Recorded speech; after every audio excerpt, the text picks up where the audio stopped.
Hey, Marla.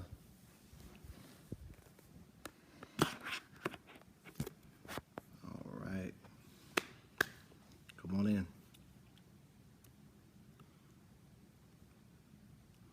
Good morning, guys. Good morning. Hope everybody's doing well.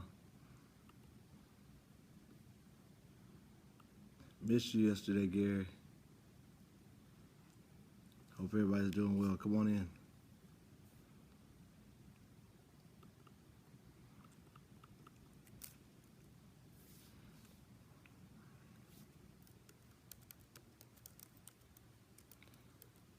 Good morning. Hey, Dre.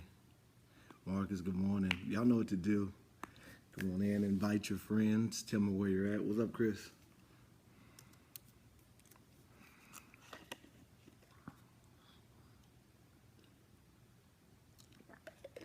Marissa, good morning. Good morning, guys. Danielle, Lori, good morning. Florida, Ellenwood, Georgia, Lawrenceville, ATL. Listen, I was struggling this morning. Farmington Hills, Michigan, McDonough, San Antonio, Plano, South Carolina, Racine, Washington. That's a good one. I like that. Decatur, College Park, Lilburn.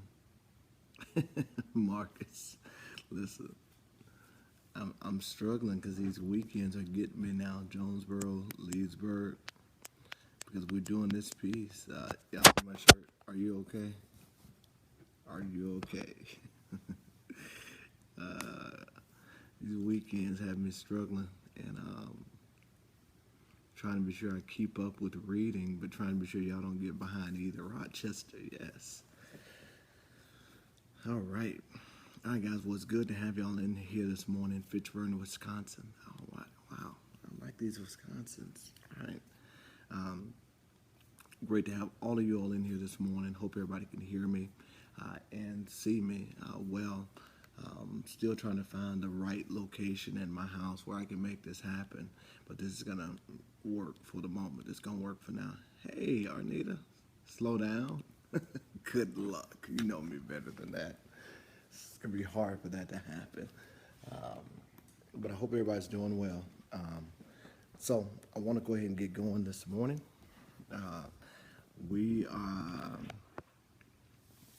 I'm glad that it helped, Lord. Friday was a challenge. I told you I was going to rock this shirt today. Are you okay? Cut a light on? Okay, all right. I told you I was going to put it on this morning. I got a lot to catch y'all up on.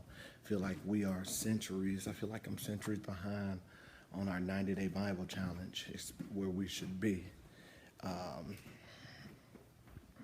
So I know that this weekend, I told you all this before, that if we get a little bit behind, if you start running behind on what you're reading and where you're at, do not get discouraged. Turn on that audio version and catch up, which is what I've got to do today. I've got to catch up on the weekend's reading because we had an insane weekend. But yes, we are in 2 Kings, guys. We are moving to 6:07, so I don't have a lot of time for my fluffiness. But we're in 2 Kings. Last time we were together, we were dealing with David. All right, in 2 Samuel, and now we're all the way in 2 Kings. Let me tell y'all why that's important. Because a lot has happened. I'm going to give y'all a very high-level overview. All right, and again, go back, listen to the audio version. If you have fallen off and you're way behind, just pick up where we are right now. All right, that's the best thing I can say. If you're way behind, or if you're just starting, pick up with us now in 2 Kings. All right, and that'll help you. You can go back once we finish and start all over again at the beginning. But if you're way behind and I want you with us now, go ahead and start in the 2 Kings. All right, but for everybody that's been with us from the beginning, just get caught up. All right, just find a way to get caught up. So let me give y'all some high-level stuff. Last time we were together, David was still king. Now the kingdom has been split because of David's sin. That's the first place I want to start. The kingdom has been split because of David's sin. God told him through the prophet Nathan that his his sin had found him out. And because of that, essentially the kingdom was going to be split. And what should have remained in his house was not going to remain in his house. Now, the first thing I want you to understand is that even though God forgives sin, there's always consequence. There are consequences, and you never get to measure what the consequence of your sin looks like. All right? You never get to measure what the consequence of your sin looks like. You do not get to pick or delegate to God how he handles you in sinful situations. You do not get to say, well, God, this is what I think my punishment should be. No, you don't pick your consequence. More often than not, God deems what he believes is necessary, and he does according to what he feels is necessary based upon the level of offense. Now, I know we don't like to talk, we talk about all sin being equal, but I promise you God weighs sin differently based on the hand that carries it out, and based on the action that is carried out. David committed a serious grievance against God. This is how I want you to know that God handles sin differently based on the individual. And people won't like to say this. People won't say all sin's equal. I'll tell you something. The children of Israel betrayed God a myriad of times, probably more times than we can count. They wanted to turn back to their former gods, but God kept loving them. And God, because of Moses' intercession, kept forgiving them. Moses, what we see, he sinned twice. His anger got hot twice, and the second time he grieved God so much by striking the rock that God said, look, you're going to make it into the promised land. Because God weighs sin differently. There's no other way that I can say it, that he weighs it differently. Based on the weight of what he's called you to carry and who he's called you to be. So that's point number one. That's the beginning of a thing. Here's the next thing I want you all to understand, that because now the kingdom has essentially been split, and it's not David's house that is ruling, essentially. The kingdom has been ripped out of his hands. We are dealing with the rule and rank of the Jeroboams and Rehoboams. We are dealing with Israel and Judah being split into two. And we're dealing with a series of different things. Here's a big thing I want you all to understand about kings. What we begin to see is the rule of wicked kings and the rule of righteous kings. And what you find and discover is that when you're dealing with Israel, Israel very rarely could get a good king. All of their kings did evil. Just about every one of their kings did evil in the sight of the Lord. This is very high level. I'm not going into any depth of it.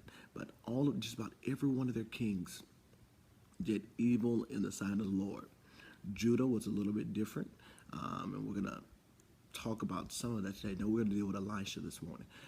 But Judah at least had kings that tried to come back and establish the name of the Lord, tear down the place of idols. You'd have a series of good kings. You'd have a bad king coming in, but then you'd have some good kings trying to come back.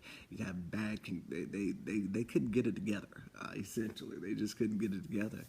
But all that's important because of the rule of unrighteous kings and the inconsistency with kingship. God began to raise prophets. Now, prophets, this is my favorite part.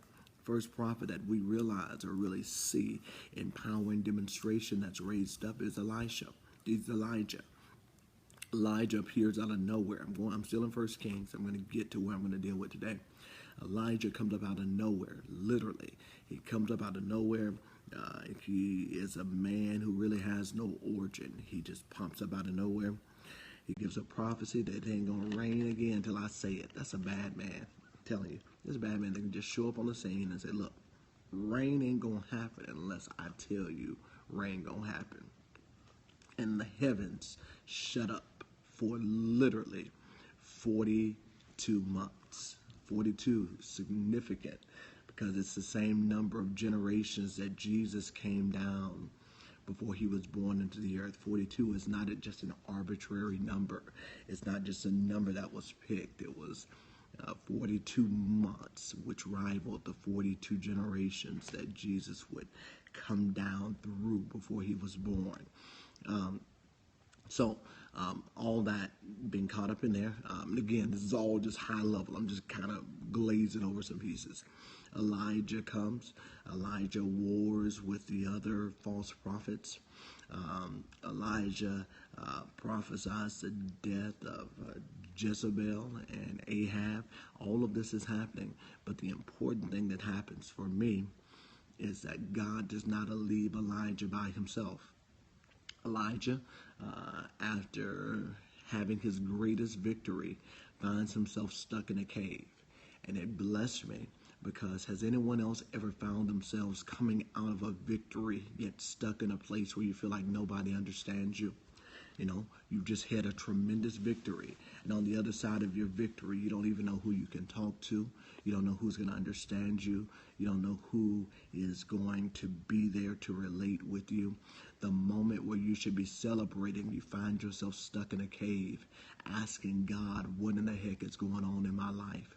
You know, Elijah came off of a moment where he has killed prophets of Baal by the hand of his sword single-handedly. Yet, after this great victory, he finds himself stuck in a cave, stuck in a place. All right, I'm trying to stay high level with this, but this part blesses my life, and I can't not mention it today because it's a challenge to come off of your greatest victories and still be in depression. I'm going to deal with it a little bit today when I talk with Naaman. It's a challenge to come off of what should be a moment of great celebration and jubilation, but you still find yourself stuck. You find yourself in a pit of depression. What people don't like to talk about is that Elijah in that cave was not just on the run for his life. It wasn't just that he was fearful about what Ahab and Jezebel would do to him, because it's the same man that just said it ain't gonna rain until I say it, and it didn't happen. Elijah was dealing with what we would call a modern day depression. He was fearful of his next step. He was in a pit because he wasn't by himself, and that is why the Lord had to send the still small voice outside of the earthquake, outside of the fire, to remind him that even when you feel like you're alone, I've always got you. If nothing else, and if we can and you can't grab anything else out of it, it is the promise that even in the midst of a thing, the Lord has still got you. He has not left you. He's not going to leave you. And his blessed consolation is that even when it seems as if all of your other resources have dried out, that I will never dry out. I am the God who's got you no matter what. I'm the God who's going to cover you. I'm the God who's going to keep you. I am God, and beside me there is no other. And I've always got you. However, let me show you, I've got prophets you ain't even seen yet. I got people in your corner and people who are going to be with you that you ain't even heard about yet. But then he calls him to raise Elisha. Now, Elisha being raised up is very important as it pertains to leadership transition. A prophet cannot live and die and not properly transition the throne. He has to have a mantle for somebody to catch. Otherwise, everything that he has done dies with him. Now, that's the next point I want to give you before I start jumping in too far. That you want to be sure that in everything God gives you, that you have somebody to transition it to.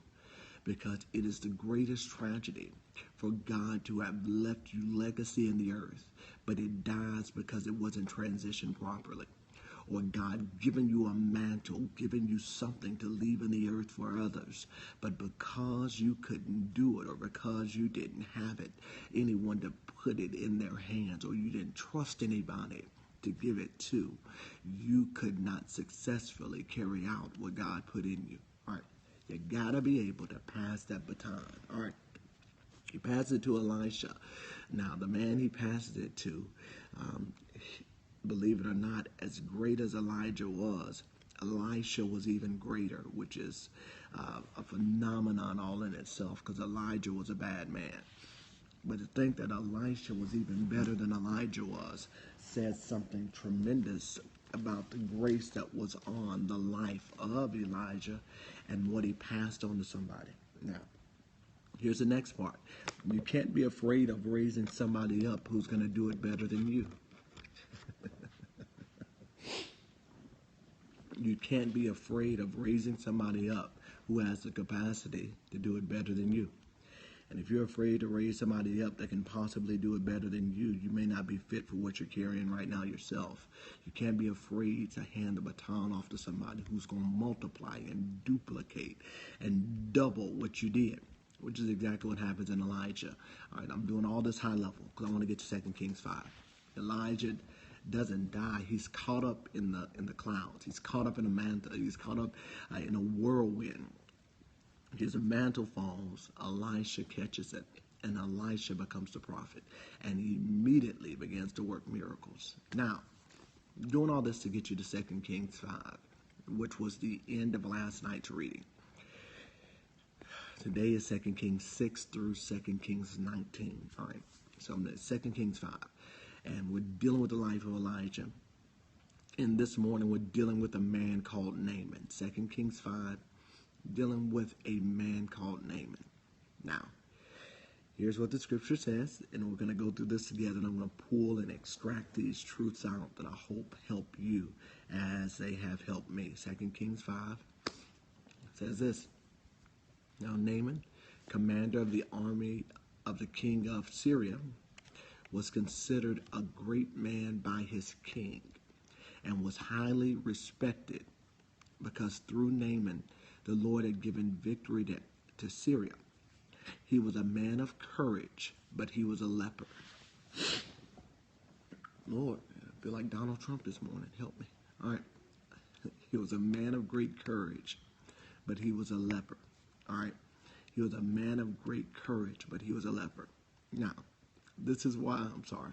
I'm sorry, guys. That was so petty. Pray for me.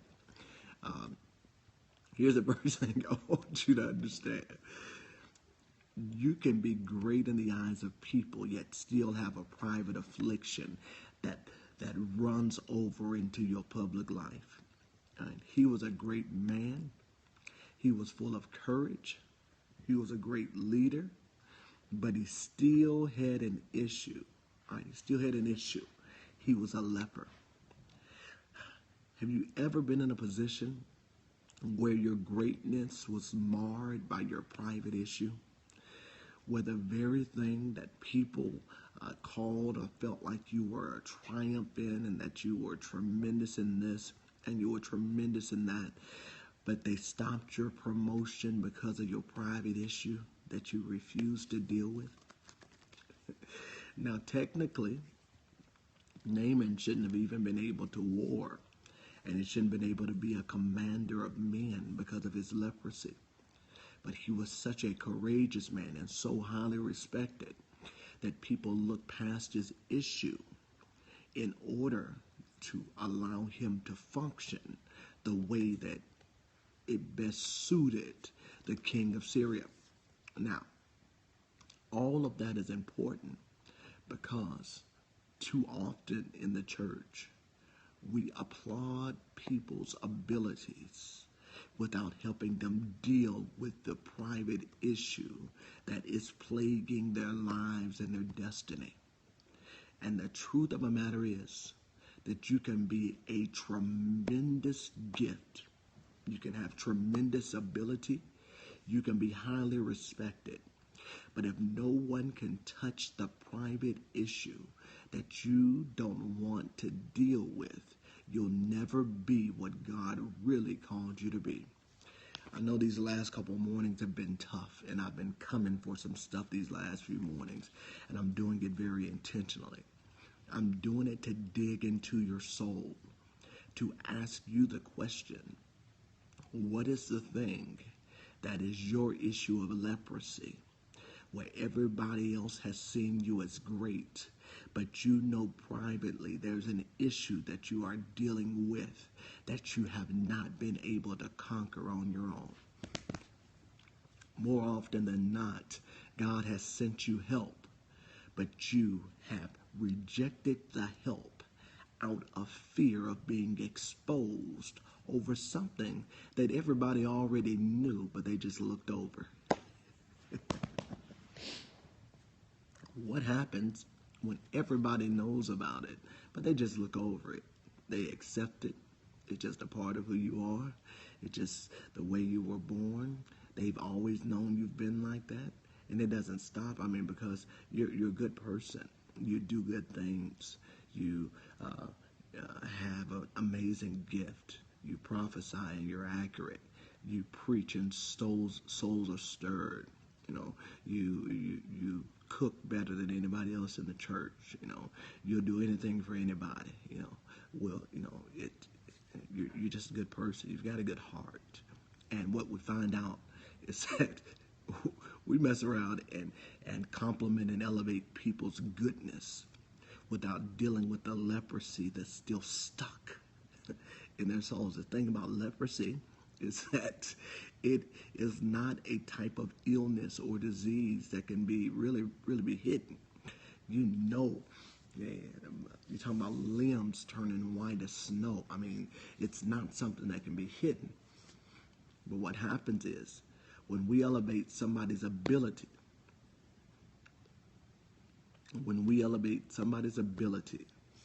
over their private issue, we give credence, or we give the ability for their gift to speak more than the issue of their soul.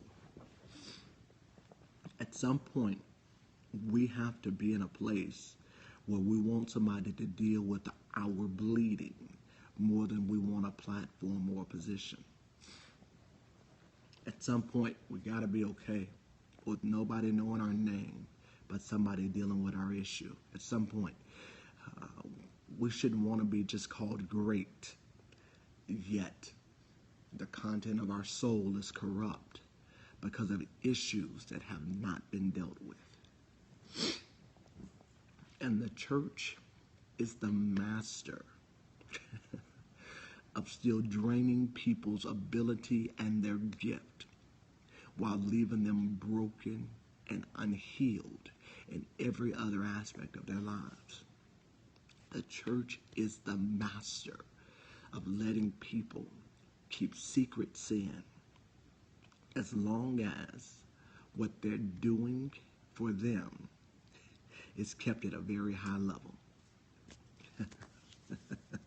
The church is, and I hate to say this, but I have to just kind of expose what is. The church is the master of letting people be whores in private as long as they got a gift that can sing the house down, or as long as they can preach and raise money. The church is just the master of not addressing secret sin because they don't want to destroy the bottom line. And what we're really saying when we do that is that we care more about your gift than your soul.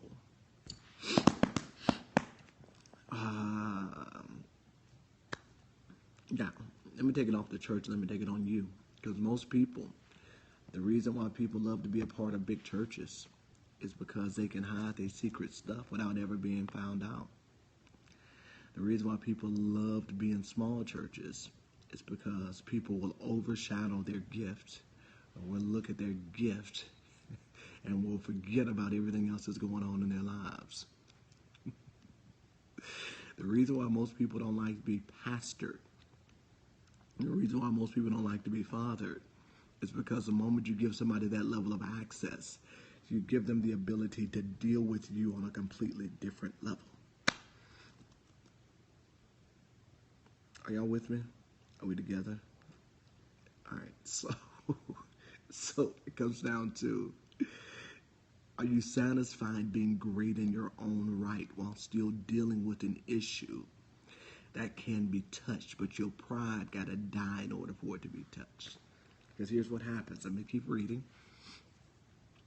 The Syrians had gone out in bands and had taken captive a little girl from the land of Israel. She waited on Naaman's wife as a servant. So Naaman's wife said to her mistress, I wish that my master Naaman were with the prophet who was in Samaria. Then he would heal him of the leprosy. Now, that's what I love. Naaman's wife knows he's got an issue. She says, I wish that my husband would just get to the church house and get to the prophet so that he would heal him of his leprosy.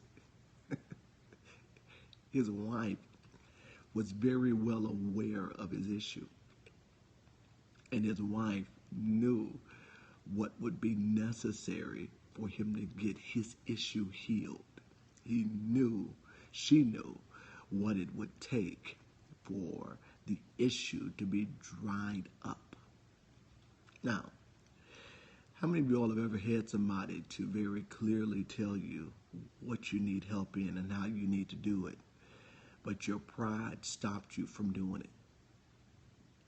Have you ever been in a place where you were just too prideful, where your pride spoke louder than your need? And instead of just simply submitting and saying, you know what, maybe I should just go see the prophet, because I'm sure this wasn't her first time saying it. God literally caused it to be a rescue so that she could see the truth of what was going on in this situation, so that Naaman could see it. But you ever been in a place where everybody else is telling you got an issue, but you are convinced that they are all crazy? And you are convinced that it can't be you, it's got to be them. I'm just put both my hands up. So Naaman went in and told his master, the girl who is from the land of Israel said such and such. And then the king of Syria said, go now, and I will send a letter to the king of Israel. So he took with him 10 talents of silver, 6,000 shekels of gold, and 10 changes of clothing. Now watch this. He brought the letter to the king of Israel. It said, and now when this letter comes to you, I have sent my servant Naaman to you, so that you may heal him of leprosy. When the king of Israel read the letter, watch this. He tore his clothes in shocking rage at the request and said, am I God to kill and to make alive, that this man sends to me a request to heal a man of his leprosy? Just consider what he's asking and see how he is seeking an opportunity for battle against me. So, the very first thing that's happening here is the king of Israel thinks that this is a setup and that they are attempting to make war with them. Because the king of Israel says, I have no power to heal. I have no power to do anything. All right, king, look, just crazy. I don't even want to get into the depths of the stupidity of the king of Israel by not knowing what was in his camp. Because hear me when I say this. Every good leader should know what assets he's got in his kingdom. Every good leader should know what assets he has in his kingdom. Every good pastor should know what assets he has at his disposal. There should never be a moment where a leader does not understand what God has put around him to arm him for the things he's incapable of doing. King of Israel is about to lose his mind because he's like, I can't heal this man. I'm sorry, sugar. You got to go. You get on my nerves this morning. So, it says, now when Elijah, the man of God, heard that the king of Israel had torn his clothes, he sent word to the king asking, why have you torn your clothes? Just let Naaman come to me, and he shall know there is a true prophet in Israel. He says, when Elijah hears that all this is happening, he says, King, what are you waiting for? I am the answer. Just send him to me. Send him to my house, and I'm going to show him and I will prove that that there's a real prophet in Israel. I'm going to show you that there's a real prophet in Israel. So Naaman came with his horses and chariots and stopped at the entrance of Elijah's house. Guys, this is where it gets good for me. This is where it gets real soap opera-y.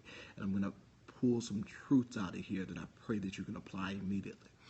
Elijah sent a messenger to him saying, go and wash in the Jordan 7 times.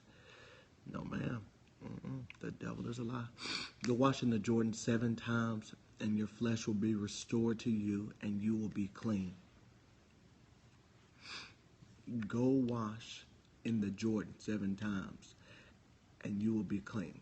Now, the first thing that happens, first reason why Naaman's issue can't be healed is because when he comes in, when he walks in, he initially comes in on horses and chariots.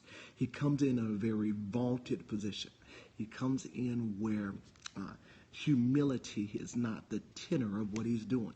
He comes in very prideful. He comes in very arrogant. He comes in his regalia. He comes in with his entire troop. He wants everybody to know that I am somebody. Let me tell you something.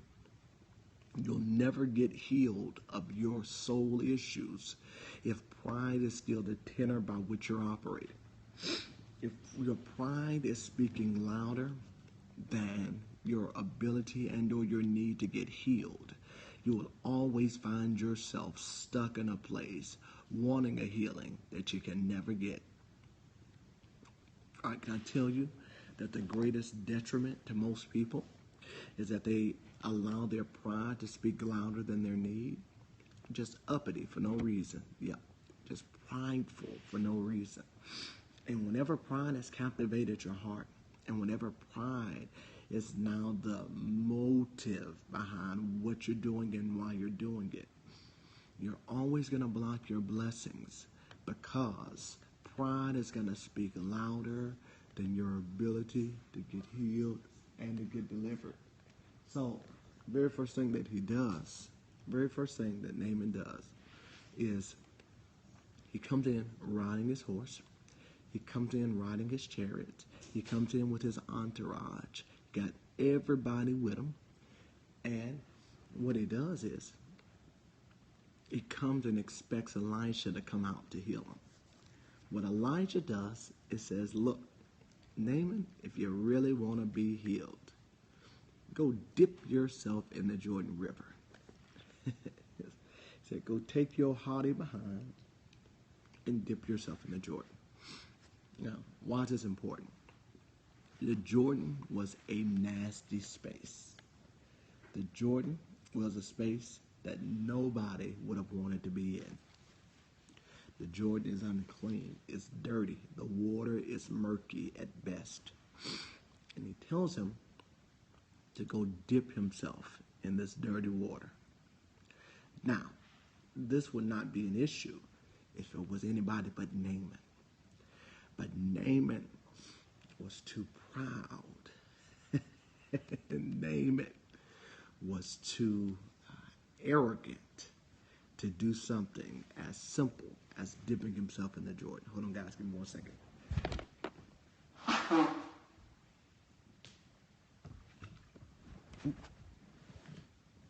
So, because he was too prideful to do it, and because he felt like the request that Elisha had made was just too much. Now, let me read here. Elijah sent a message to him saying, go wash in Jordan 7 times. Your flesh will be restored to you and you will be clean. Now, when you are too haughty and you are too prideful, the simple request will be the very thing that causes you to miss your deliverance. And you will think that you're too good to do a thing that God is calling you to do in order to get you to the place where you need to be. You will feel like you are too high. All right. Now, the Jordan was dirty, but watch, so was Naaman. What was the difference? The Jordan River was dirty. Naaman was dirty too. I think Naaman forgot that in all of his greatness, that he still had filth all over him. He had been struck with leprosy.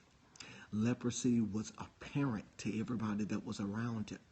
But I believe that whenever pride has entered our hearts, and whenever we become too arrogant in who we are and what we're doing, it causes us to miss the very thing that we need the most.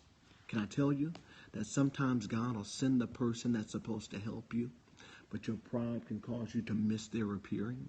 Can I tell you that it's very clear that in some seasons God will send your help. But if you're too prideful and too haughty, you'll resist the very thing he sends to get you to your next place. Can you believe that Naaman had the audacity to say and to begin to look at the Jordan River as if it was a nasty thing without considering that he was nasty himself? Without considering that he was just as dirty as what he was about to be called to dip into? Who would have thought, and who but God can use dirt plus dirt to give you clean? Only God can use a dirty man and a dirty river and make you come out clean on the other side of it. But when you are not looking at your situation from God's perspective, you will always deem something to be the complete opposite of what he's called it to be. You will look at it as an opportunity for an insult, when in all actuality, God is about to use the very thing that you thought was unusable to get you to your place of breakthrough. All right? So that is why you can never despise God's method. You can never despise God's why. You can never reject and or resist God's reasoning or methodology behind why he's doing what he's about to do in you. Because God will use an extremely dirty situation and an extremely dirty life, and out of it still get something very clean. Only God can do it. In our best day, in our best effort, we can never do it. But God is the only one that can take the dirt of sin and the dirt of the cross and give cleansing and righteousness through death and resurrection. He's the only one who can take two extremely dirty situations and cause life to come out of it. All right. So Naaman told him to go and wash. Now, what insulted Naaman, number one, was that Elisha did not even come out himself to speak to the man. Naaman was so prideful that he said, does this man not know who I am? I am Naaman, the commander of the Syrian army. I am a great man. I'm honored. I'm well respected. And how dare him send word by his little handyman to tell me to go dip in the river. What I love about Elisha is Elisha was a G. All right, Elisha, he was just like his daddy, Elijah. He didn't care what anybody thought. He was like, listen, you just better take the word however you can get it. Now, let me help somebody. Because for some people, the thing that has blocked your blessing is because it ain't been said by your pastor or it ain't come through some great voice. You reject it. Let me help you. Don't you know that God can send a messenger to be the very means and the way that you get your deliverance? Don't you know that God can use an ordinary anybody to make it happen? That just because it didn't happen on the platform or the stage of MegaFest or your favorite conference, don't you know that God can send your favorite deacon to be a word of deliverance for you? Don't you know that God can send a messenger that you were not expecting? If he can speak through a donkey, surely he can send Deacon Get Right and give you a word that change your life. That's why you can never get so caught up in the messenger that you lose the authority of the message. Listen, you can never be so gung-ho about the methodology that God does it, that it causes you to miss the power that's in the message. Because God will send somebody out of nowhere to give you what you need. And just because it didn't come packaged the way you thought it should, doesn't mean that the authority in what was said and released does not still apply to your life. God will use an usher. God will use, we talk about it being the body of Christ. God will use an eyelash. He'll use the most unsuspecting. He'll use a toenail. He'll use whatever he can and whatever he will and whatever he chooses to be the means of your deliverance. So never get caught up in the who. Never get caught up in the how. But say, God, thank you for sending my word. And it's amazing because the messenger spoke exactly to the need that Naaman had. But because because Naaman was so prideful and felt like he was so good in his own right, he could not receive the word that was given to him that was about to send him deliverance. I'm telling you, some of you all, you'll never meet Benny Hinn, but God will send a word of healing that'll cause your life to be set free forever. I'm telling you, for some of you, the closest you're ever going to get to T.D. Jakes will be in the rafters of the Potter's house, or it'll be in the rafters of Megafest, but that don't mean God can't send a T.D. Jakes to cause your life to be delivered. Can't say it enough. You can never get caught up on the vessel as much as it is the word that's being delivered that's going to cause you to walk in healing, wholeness, freedom. All right, you don't have the world don't have to know their name for God to use them for His glory to send you exactly what you need for a season of your life. All right, now here's what happened. But Naaman was furious and went away and said, "Indeed, I thought he would at least come out to see me and stand and call on the name of the Lord his God and wave his hand over the place of leprosy and heal the leper." I'm actually going to stop with Naaman's story today. I'm not going to go into Gehazi. Listen, Naaman says, he didn't heal me the way that I thought I should be healed. So how can I receive this? Because I already had it set up in my mind how this was going to go down. And he was going to come, he was going to wave his hand over me, he was going to speak in a couple tongues, and I was going to get healed right there on the spot. He already had it in his mind the way that he thought it should happen. But how many of y'all know that the way that you think it and the way that you have caused yourself to believe a thing should transpire can be the very means or reasoning why God didn't give you what you've been praying for? Because God is not obligated to do it the way that you think he should. Let me help you. God is never under a contract or an obligation to meet the need of your preconceived notions. All right? Whenever you walk into a situation and you feel like you've already figured out what God is going to do, God will jack your life up every single time. And if you, and it's type A, we're the worst. And if you come into a situation dictating to God the how and the why and the where that he's going to do something, you'll find out every time God will flip the script. God will do it completely different than what you desired and what you thought he would. All right? God is the master of the switch up. I told you all this. I never planned to be in Atlanta, Georgia, planting a church this time of the year in 2016. It was nowhere on my radar. Now, I'm telling y'all my Naaman moment. I had planned to build a church in Tucson, Arizona, and live out the rest of my days pastoring a church in the desert. And when I tell you that I am a living witness this year, that God will look at your plans, he will laugh in your face, and he'll switch it up. He'll switch it up extremely quickly and against your will. He'll switch it up extremely quickly.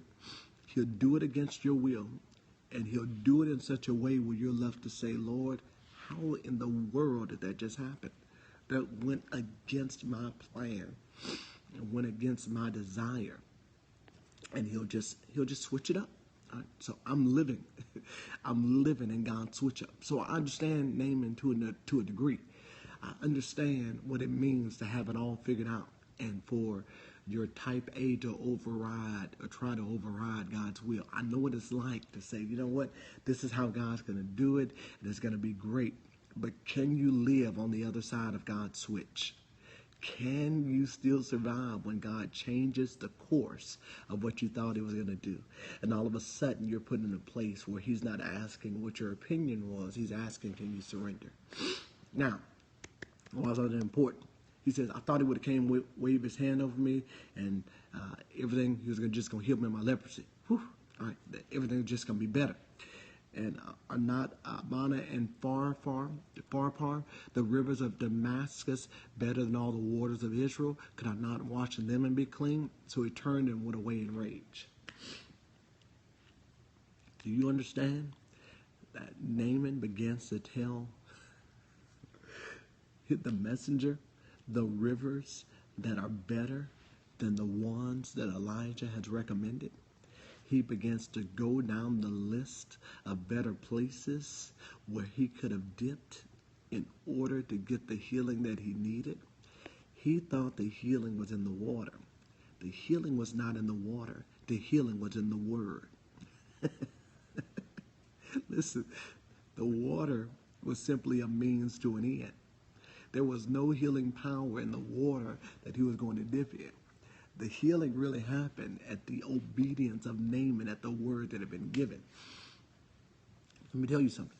You can choose a better space, but if the better space you have chosen has not been authorized by the word that God has given, all you have done is situated yourself around clean water while still having a dirty situation on your hands. Can't say it enough. It means nothing for you to be with clean water still dealing with a dirty situation, because anytime you try to relegate to God and try to delegate to God the place where he could do it best, he'll jack you up every single time, because God was not looking for clean water. You do understand, God is so much God that he could have put dirt on leprosy, and once the dirt came off, the hand been clean. God could have told him, as he did Moses, stick your hand in your cloak and pull it out. And the moment you pull it out, the leprosy is going to dry up. God can do whatever he wants to do. All right. So the moment we can conquer that, we understand that God can do whatever he wants to do, however he chooses to do it. And he is not bound to do it the way that you thought it should.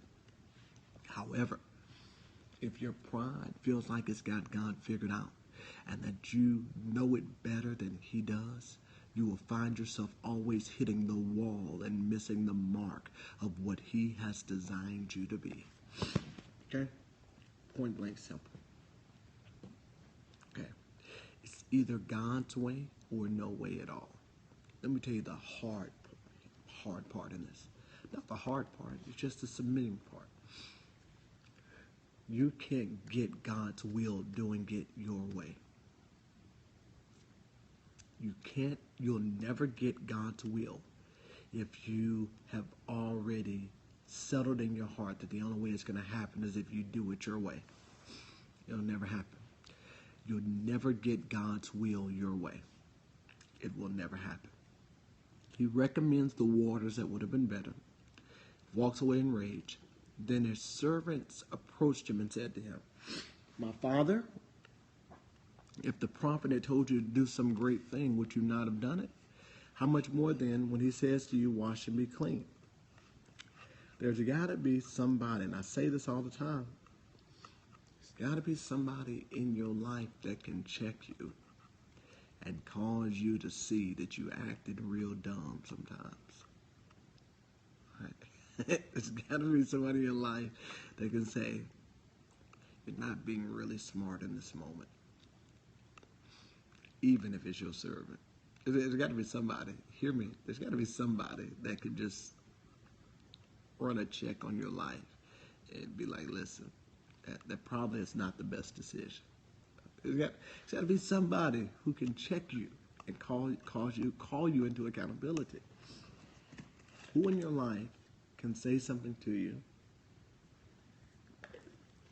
and instead of you walking in a fence, you say, you know what, maybe I need to reconsider the very thing I was about to do. See, the challenge with this generation, help me, Lord.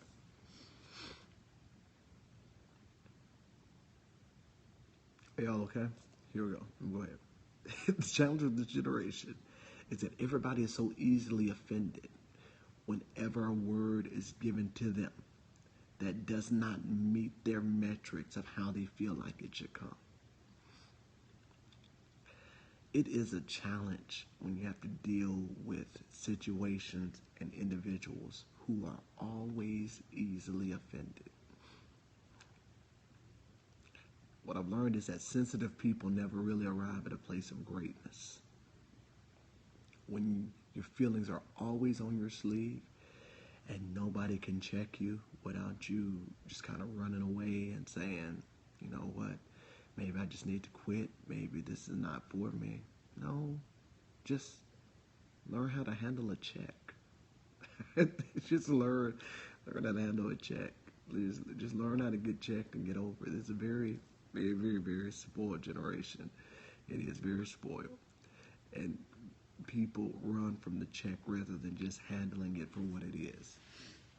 There's people that think they have grown up that are really as immature can be, because you just can't handle a swift rebuke and get over it and move on with your life.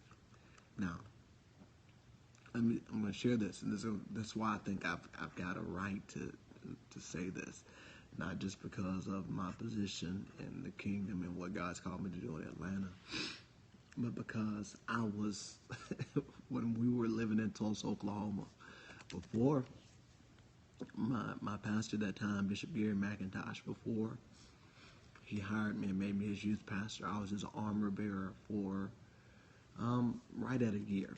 I was one of his armor bearers. Part of his armor bearing responsibility was we had to be at the church. We had a couple services. We had to be at the church between 8 and 8:15 every morning, every Sunday morning.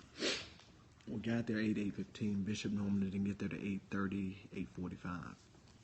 He wanted us situated at his back door so that as soon as he pulled up, we would hit the door, he would come in, and all of the, we would begin the whole piece, the whole thing, whatever. Well, once I got married, I married a woman that just refused to be on time for church. Me and Fanika had more falling outs because she just didn't want to get there on time. She was, dealing with rebellion. The Lord was still dealing with her heart. Fanika, now this is a true story, so I'm not making this up. Fanika she was dealing with rebellion, y'all. She was dealing with a serious spirit of rebellion. At the time, she didn't like the church. So she didn't want to go to the church. The church didn't wear hats, and the church didn't wear suits. They didn't wear, what she thought they should wear. So she just, she would really take her time getting ready for church. And for ordinary people, that wouldn't be a problem. But for me, it was a huge one because I had to be at the back door waiting for Bishop. So, one week in particular, I was late. I was extremely late. I didn't get to church till 8:45. And my concern was, do I go to the back and let Bishop see my face? Or do I just sit in the crowd this week and act like nothing ever happened? And so, this week, there's just one time I was late. This is just one time. I went to the back, and I'm like, well, I ain't going to get in that much trouble because you got to preach in a few minutes, and that wasn't the case. I went to the back, and I got my butt chewed, literally. Not just by him, but by the staff as well. And I'm just a little grad school volunteer. I'm interning, and they ripped me a new one right before church. But you know what happened? I got in trouble. I got my rebuke. I said, yes, sir. I apologize. I didn't throw my wife under the bus. I said, I was just running late this morning. It won't happen again, sir. I picked up his bags. I smiled. I went in. I worshiped. I got him to his car afterwards, and we got him home without me ever murmuring a word. I didn't cry till I got in the car by myself. My God, dog, they let me have it. But here's the thing. It taught me how to handle a rebuke and have a very quick recovery time. It taught me how to let somebody check me because I was wrong. Something I signed up for, I had been assigned, and I was out of order. So it taught me how to handle a rebuke and be able to keep it moving. Now, I always say this. If you've never been able to handle a rebuke, you don't have the authority to give one. Now, this is all I'm tying it back into naming. If you've never been able to handle a rebuke, you don't have the authority to give one. All right. If you don't have the skin to handle being rebuked, you don't really have the authority to dish any out either. Don't give me a whooping over something you've never been able to handle yourself either. That's just a side note. So his servant rebukes him and says, now, if he would have told you to do something great, wouldn't you have done it? Now, this is what happens. So because his servant said it, so he went down and plunged himself in the Jordan 7 times, just as the man of God had said. And his flesh was restored like that of a child, and he was clean. This is it. I'm done. He never saw Elisha, but the word that he got was still applicable to his situation and his need. He never saw the man of God, but what the man of God told him to do still worked. You can never get caught in the vessel. You can never think that you're too good or you're too prideful to make it happen. You can never think you've got it all together to where something that you deem to be dirty can't do what God has designed for it to do in your life. Point blank period. All right, so that's just my very quick summation this morning. 2 Kings 5, at least the first 12, 14 chapters, 14 verses of it. Today's reading, 2 Kings 6 through 19. If you don't already have it, 90-Day Bible Challenge, we're on day 22, 23. Go to allnationsatl.org, click the top yellow link, download the 90-Day Bible Challenge, pick up with us on day number 23. We're in 2 Kings. Follow up with us. Do the audio version, do whatever you got to do. Catch up with us, and we're moving forward. Hey guys, I want to thank my church family. Is it day 24? I'm off. I'm sorry. Day 24. I told y'all it was a long weekend. Yeah, see, y'all always hear me say this to the girls. Are you okay? So my church put it on a shirt. Are you okay? All right, day 24. Read it in your car. I can't wait to meet you this week, Marcus. Can't wait to meet you. So my church surprised me yesterday during training, and they've got all this pastor appreciation stuff, and it's tough for me to be surprised. It's tough for me to be caught unaware, but they got me. They got me. I'm too nosy, but they got me. So everybody's gonna want one. Y'all want this? Are you okay? This is the simplest question that I find myself saying this to people all the time. Now I got it from one of my good friends in Selma, Justin Foster. He says it all the time, and it just became my catchphrase. Are you okay, guys? They pulled me to the point of tears yesterday. They pulled tears out of me. All right. I'm sure you do, Tanya. They pulled tears out of me yesterday for Pastor's Appreciation, simply because I just wasn't expecting, and it's tough to have me. Everybody wants to meet Marcus. I'm telling you, I can't wait to meet her in the flesh. Everybody wants to meet Marcus, and they caught me unaware. So I thank you all for everything you showered me with yesterday. It really blessed my heart. It blessed my heart more than I can really put into words for you all, okay?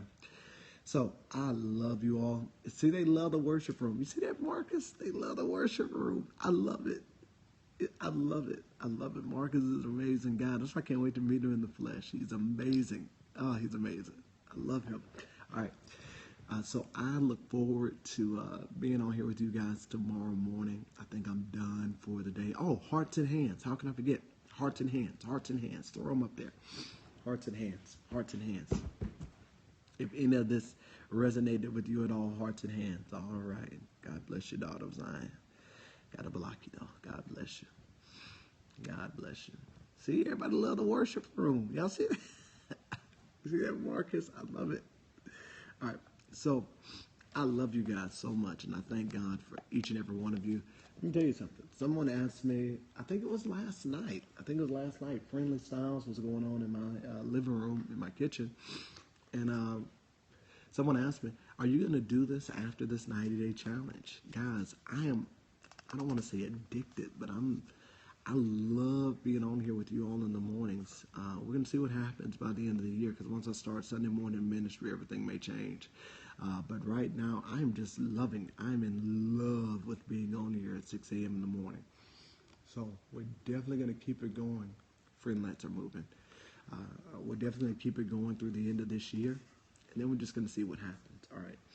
I don't want to pigeonhole myself and say that we're going to keep it going no matter what. But I'm going to do my best. All right. I'm going to do my best. I can't wait for Sunday morning either. Lord, I can't wait for Sunday morning. All right. All right, guys. I love y'all. I got to get the girls ready and get everybody off to school. Lele got to go to school. Leo's got to go to school, y'all. I'm so happy. Leo's going to school again. This is amazing. God is so good. God is faithful. Leo's going to school today. She loves it. I'm trying to put her in every day, and her mama's stroking. Leo loves school. God is good. Bless his name. All right. I love you guys so much. Let me get out of here. Whew. All right. Well, I'm going to figure something out. I'm still committed to 6 a.m. even after the year starts. But Fanika's already telling me 3 days a week. The issue with me is if I do 3 days a week, it's going to jack me up. I'm the type that I've either got to be all in or I can't be in at all. And that's just me.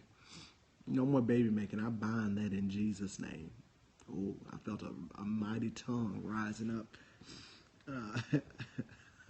I'm either all or nothing. Either we're going to do Monday through Friday, or I can't do that Monday, Wednesday, Friday thing. I just get all jacked up.